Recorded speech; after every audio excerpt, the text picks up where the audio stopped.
If you're brand new to the Mel Robbins podcast and you don't have a clue what the let them theory is, no problem. I got you.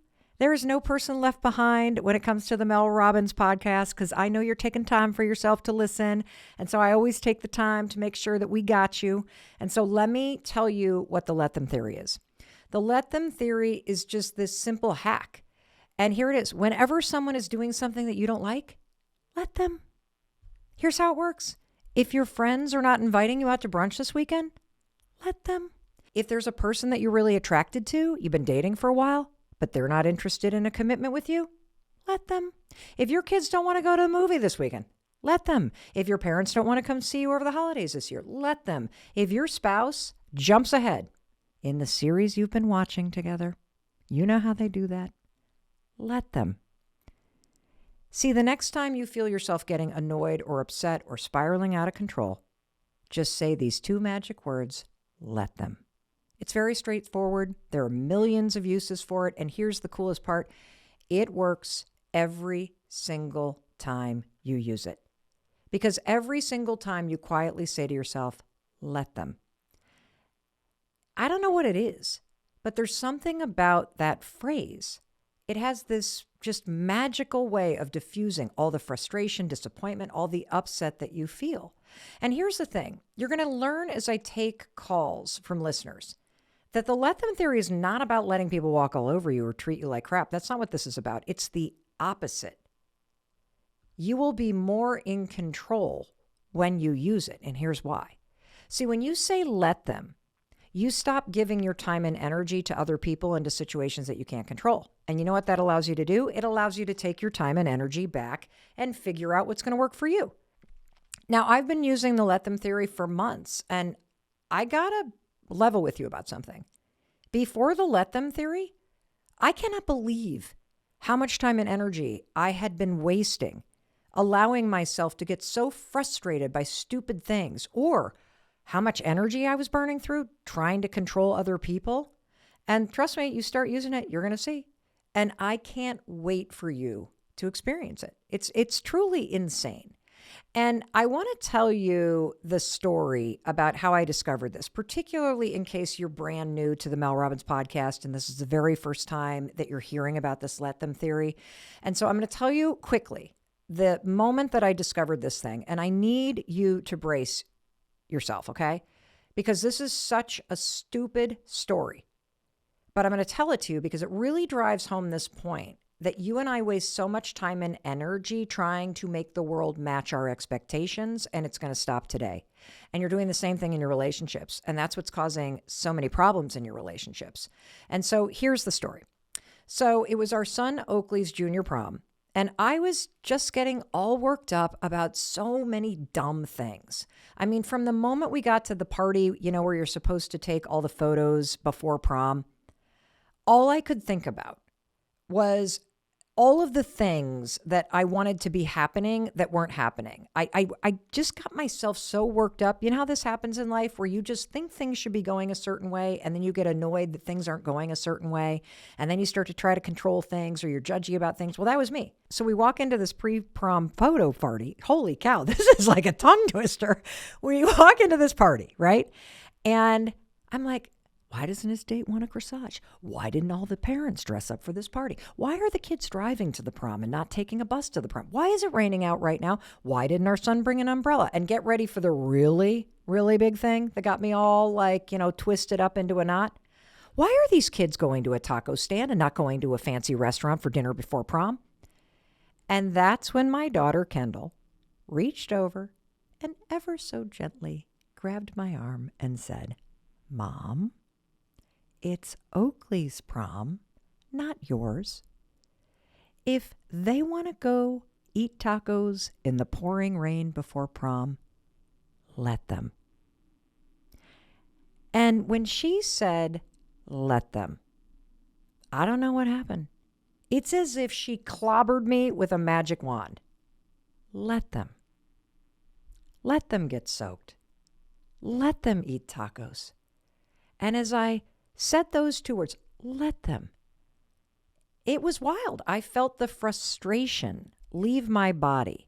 And here's the other thing I felt, and this is really important. I felt my focus shift. It shifted from controlling my son and from having an opinion about everything that was going on around me. And all of a sudden, I shifted back to myself. I mean, let them eat tacos. Who cares? Let them get soaked. Who cares? Mel, why not think about what you're going to have for dinner instead of getting all worked up about what they are? And here's what's crazy about this. Once I learned these two words, let them, I started repeating let them every day in almost every situation to unhook myself. And the more I used the phrase to just let my emotions rise and fall in a stressful situation, the more I realized that, you know what, the things going on outside of me, they don't have to make their way inside of me. And so here's the gist of the let them theory. You ready? The more you try to control something, the more out of control you feel. It's true. And the only way to feel in control in life is to focus on where your time and energy is going, to focus on you. I mean, this morning, the folks that pick up the garbage, they didn't come to our house, right? Let them. I mean, I don't need to take it personally, like they broke up with me or ghosted me or, they're so disrespectful. Let them forget to pick up garbage at our house. And now this is where the magic comes in. Now that I'm not taking it personally, I'm not offended, I can handle it effectively, right? I'm not going to handle it emotionally. I'm going to handle it effectively. Let them forget and let me pick up the phone and call them and say, hey guys, seems like you forgot. Could you swing by? And then I'm going to let them respond. See how easy this is? See how magical this is? You get what you want and you don't get emotional. Bada bing, bada boom. And that brings me to our amazing conversation today. Because ever since sharing the let them theory with you a few months ago, I have been under just a tidal wave of questions and comments about the let them theory. So today, you and I are going to answer them. And to do that, we're going to go to a studio in Los Angeles where I am taking calls and the phone lines are jammed. Let's go. Eva, welcome. You're on the Mel Robbins podcast. Hi, Mel. I'm just excited to talk to you. I want to know if you can give me tips or advice on how I can get my husband on board with the theory. I think it would help him not have hang-ups about what other people do or really think. I think sometimes he overthinks like, people don't invite me to lunch or, my coworkers or family, he feels excluded.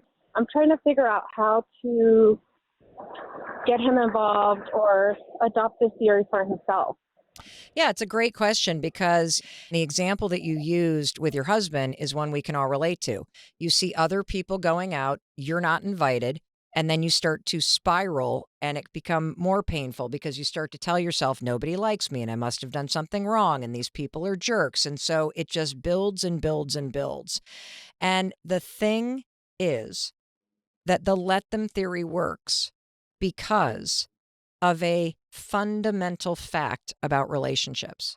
And that fundamental fact is you can't force anyone else to change or to do something. You can try.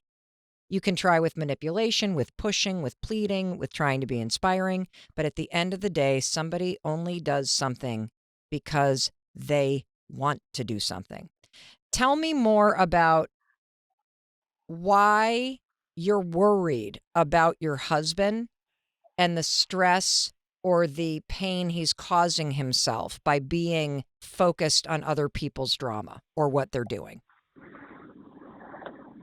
I just feel like sometimes I just feel like he's overthinking it, and I tell him, like, I think you're thinking about it more than what you're thinking about them more than they are thinking about you or why you're not included. Yeah. Tell me more though about it's a conversation. It's so it's stirring up his insecurity.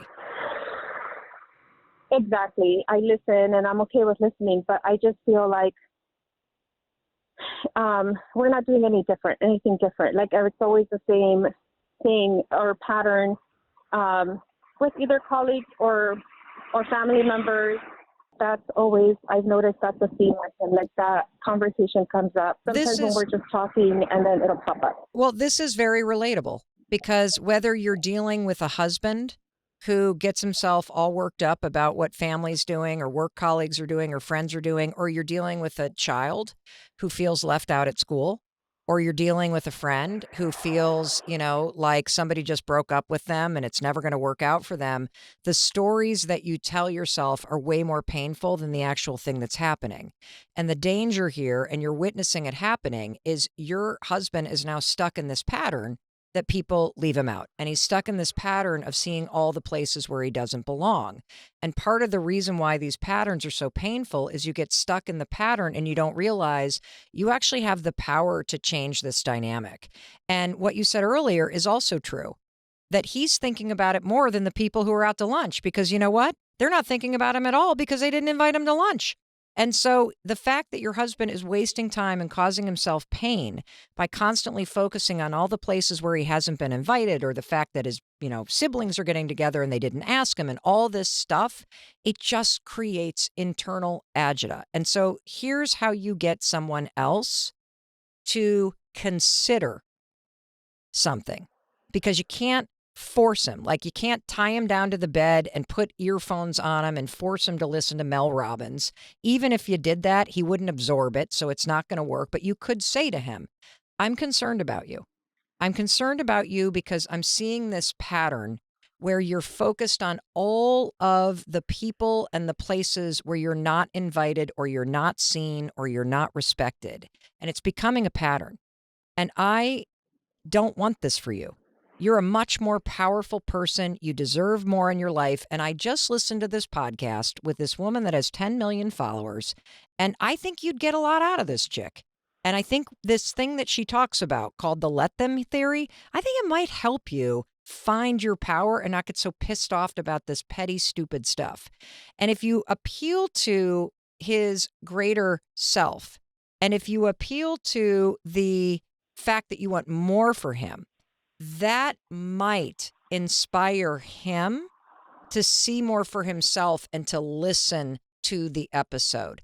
That's how I would do it. And I would appeal to the pain he's feeling and the fact that you want more for him, and that you realize you can't fix this for him. This is something he has to do for himself. But here's what you're going to do. You're going to send him this podcast from this cool chick that will really make him think about this. And second, the next time he talks about this again, you're just going to say, let them, as a cue. And it's going to get really annoying because you're not going to engage in the conversation anymore. You're done with the conversation because the conversation's not changing anything. And so you're not going to engage with it with him.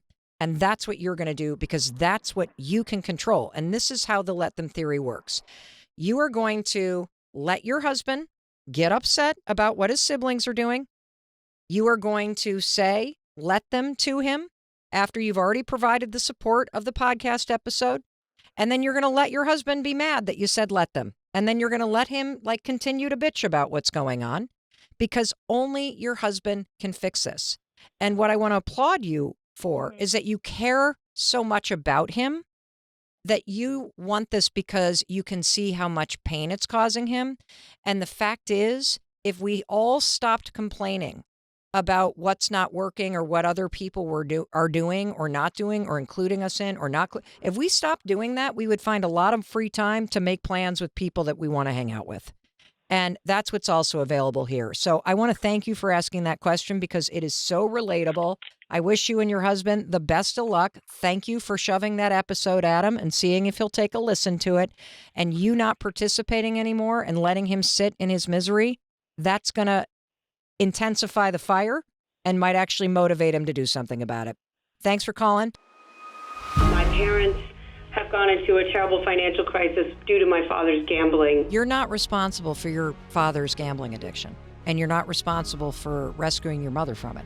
They're grown-ass adults. I grew up in a really abusive childhood, and it was my job to make sure that my mother was happy.